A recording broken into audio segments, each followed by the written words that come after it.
Sudden గా వీడు వండుకొని గుడికి వెళ్తారని అన్నాడు. ఏం చేసేది, రేపు డ్యూటీ చేద్దారని అనుకున్నా.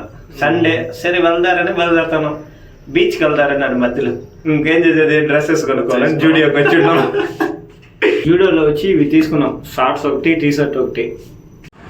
ఇది తీసుకున్నాను 698 రూపీస్ అయింది. 700 అన్నారు, 700 ఇచ్చాను.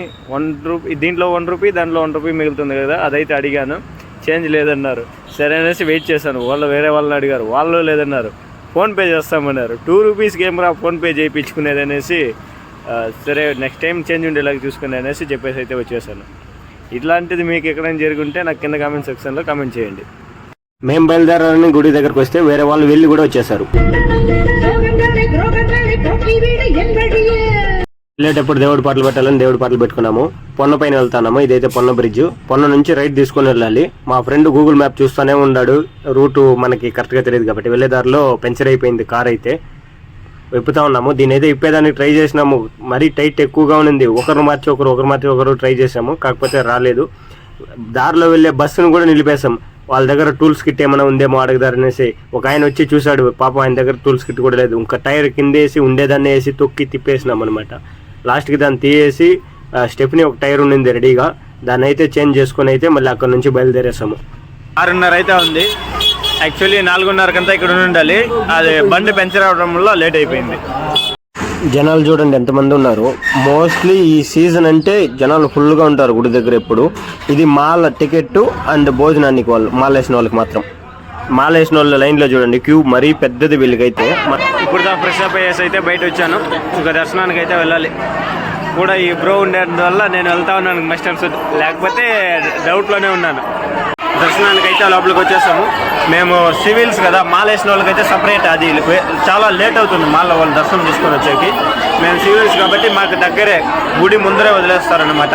యాక్చువల్లీ మన గుడి ఇక్కడ ఎక్కడుందని ఎతికితే కూడా కనిపించింది. ఎందుకంటే పైన రేకుల సైడ్లో అవి ఇవన్నీ ఫుల్గా క్లోజ్ చేసేస్తారు. ఇక్కడ ఉండే వాళ్ళని అడిగితే వాళ్ళే చెప్తారు. నార్మల్గా మాల లేని టైంలో వస్తే ఫ్రీగా ఉంటుంది. ఇప్పుడు మాల వేస్తున్నారు కాబట్టి ఇప్పుడు కొంచెం రష్గా ఉంటుంది. ఇదే అమ్మవారి గుడి. దర్శనం మనం ఇక్కడ నుంచే చూడాలి. మాలేసిన వాళ్ళు మాత్రం ముందర నుంచి. నార్మల్ టైంలో అయితే అక్కడ నుంచి కూడా మనం చూడొచ్చు. దర్శనం తీసుకొని అయితే వచ్చేసాం.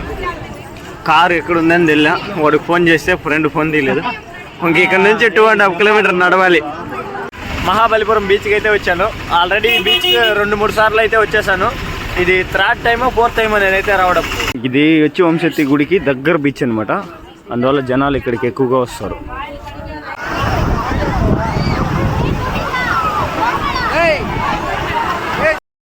నేను మా ఫ్రెండ్ అయితే సముద్రం లోపలికి వెళ్ళిపోయాము.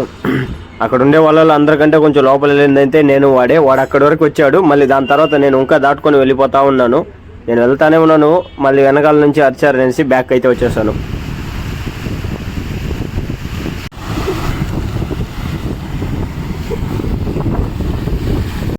బీచ్ నుంచి వచ్చేసి ఫ్రెష్ అప్ అంతా అయిపోయాము. మళ్ళీ ఇక్కడ నుంచి కంచికి వెళ్ళాలన్నారు. సరేనేసి ఇక్కడ నుంచి కంచికి బయలుదేరుతాను. కంచికి అయితే వచ్చేసాము. కంచి వెళ్ళేటప్పుడు వరదరాజుల స్వామి టెంపుల్ ఉందంట, అంటే వెంకటేశ్వర స్వామి గుడి. పెద్దదిగా ఉంది. అప్పట్లో రాజుల కాలంలోనే కట్టున్నారు. సరే దాన్ని కూడా చూసుకుని వెళ్తారనేసి దిగేసి అయితే అక్కడికి వెళ్తా ఉన్నాం.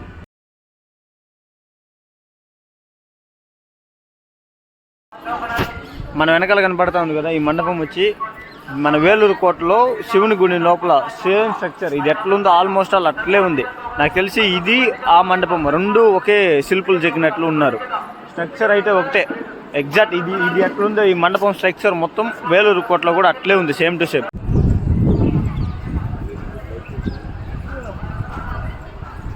అప్పట్లోనే పెయింటింగ్ చూడండి ఎంత సూపర్గా వేస్తున్నారో, చూడడానికి చాలా బాగుంది. దర్శనం చేసుకొని అయితే బయట వచ్చేసాము. చాలా లేట్ అయింది దర్శనం. మరి కొంచెం రష్గా కూడా ఉంది. ఎందుకంటే ఈ మాల్ల సీజన్ కదా, మాల్ల సీజన్ అంటేనే రష్ ఎక్కువ. మరి స్టెప్ బై స్టెప్ కింద దేవుడు, దానిపైన దేవుడు, మరి దానిపైన బల్లి నక్షత్రాలు అవి పెట్టున్నారు. కంచి కామాక్షమ్మ గుడికి అయితే వెళ్తా ఉన్నాము. గుడి ముందరే ఉన్నాము. ఇదే గుడి. ఫస్ట్ టైం వెళ్తా ఉన్నాను నేను గుడి లోపలికి. ట్రిప్ అంతా అయిపోయి వచ్చే లోపల ఇంటికి 10 అయిపోయింది. ఇంక ఇంటికి బయలుదేరుతున్నాము అందరూ.